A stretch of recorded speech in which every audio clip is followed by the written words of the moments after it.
সাফ অনূর্ধ্ব 17 চ্যাম্পিয়নশিপে কলম্বোতে নেপালকে 4-0 গোলের বিশাল ব্যবধানে হারিয়েছে বাংলাদেশ। বাংলাদেশের হয়ে গোল পেয়েছেন মোহাম্মদ সাব্বির ইসলাম, অপু রহমান, মোহাম্মদ আরিফ ও মোহাম্মদ মানিক। বাংলাদেশের পরের ম্যাচ খেলবে 21 সেপ্টেম্বর স্বাগতিক শ্রীলঙ্কার বিপক্ষে।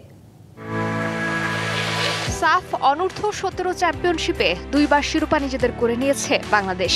এ পর্যন্ত এই টাইটেল সর্বোচ্চ 6 বার নিজেদের নামে করে নিয়েছে ভারত। এবার নিজেদের তৃতীয় সাফের ট্রফির লক্ষ্যে খেলছে লাল সবুজের প্রতিনিধিরা। সে লক্ষ্যে সাফে শুভ সূচনাই করেছে বাংলাদেশ অনূর্ধ্ব 17 দল।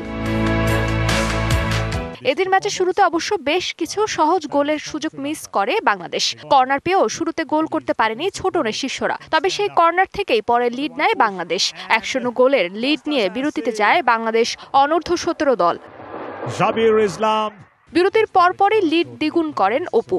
49 মিনিটে কর্নারের কাছে বল পান সাব্বির। তার বাড়ানো বল বক্সে পেয়ে স্কোর করেন অপু। 50 মিনিটে এক গোল শোধ করার সুযোগ পেয়েছিল নেপাল, তবে বল জালে জড়াতে পারেননি তারা। এরপর ব্যবধান 3-0 করেন মোহাম্মদ আরিফ। 65 মিনিটে স্কোর লাইন আরও বাড়ান মানিক। শেষে 4-0 ব্যবধানের জয় নিয়ে মাঠ ছাড়ে গোলাম রব্বানী ছোটনের দল। এ জয়ে খুশি কোচ, জানালেন ভালো প্রস্তুতির ফল পেয়েছে ছেলেরা। আজকে আপনার ফার্স্ট টু লাস্ট একই ইন্টেন্সিটিতে ফুটবল খেলেছে এবং আমাদের তারা অ্যাকর্ডিং টু প্ল্যান অনুযায়ী ফুটবল খেলেছে।